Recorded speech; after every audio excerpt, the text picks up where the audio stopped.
Вся Якутия празднует День песни. Стоит отметить, что ни в одном субъекте Российской Федерации не отмечается этот праздник. День песни в Якутске проходил на 4 площадках столицы республики. По словам заместителя министра культуры Владислава Левочкина, этот праздник особенно значим для якутов, потому что песня в генах народа Саха. Вообще это народная инициатива, это общая идея, которая исходила от Союза песенников республики, и которая была поддержана общественностью. Конечно, песня имеет очень большое значение для каждого человека. Песня есть в жизни каждого человека, и особенно это важно для нашего народа, для народа, который привык выживать в суровых климатических условиях. Песня, она помогает жизни, она вдохновляет, и это та инициатива, которая должна быть поддержана на всех уровнях. Празднование Дня песни стартовало утром на площади Дворца детского творчества. Ученики и учителя школы АИК ГАТА филиала Национальной гимназии 500-голосным хором исполнили песни о родине. На площади Дружбы с 12 часов дня горожане Якутска абсолютно бесплатно смогли насладиться выступлением артистов театра оперы и балета и театра эстрады.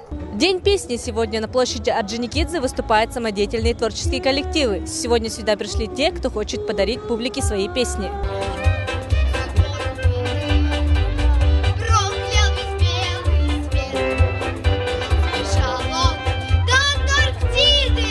День песни не обошел стороной и государственный ансамбль Туймада, который славится своими чудесными голосами. Сквер Исидора Барахова был полон людьми, которые хотели насладиться их прекрасными песнями.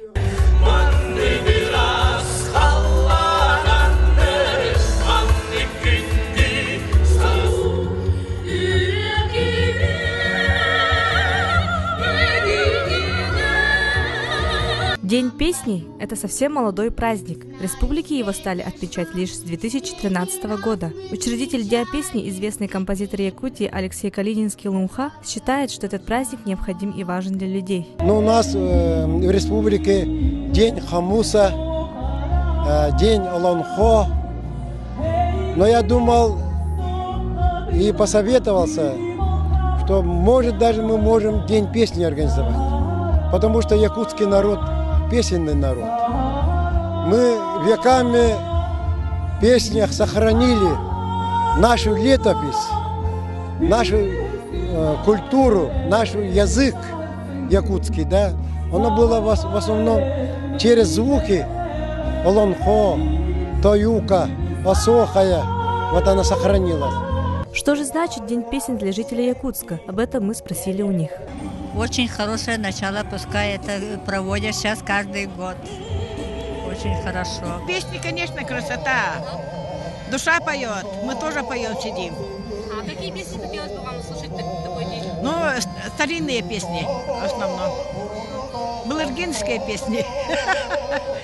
Праздник – это всегда хорошо. Посмотрите, какая сегодня хорошая погода.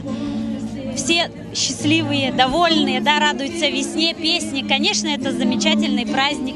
Мы тоже пришли выступать. И не только сами споем, еще и на всех посмотрим. Конечно, здорово. Конечно, вот эта организация такой масштабной конкурса очень хорошо для всех жителей Якутска, да?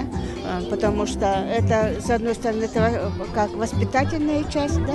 А с другой стороны, очень многие жители Якутска и гости Якутска приходят и узнают, как развивается наша культура, да? Культура по национальной культуре, по вообще русской, да, песне. И очень хорошо, отрадно смотреть, как дети у нас развиваются. Несмотря на то, что День песни празднуется в этом году всего лишь 3-й раз, масштабы его намного расширились, и желающих отметить этот день с каждым годом становится все больше. Евдокия Ефимова, Джулус Трофимов, ЕСИА.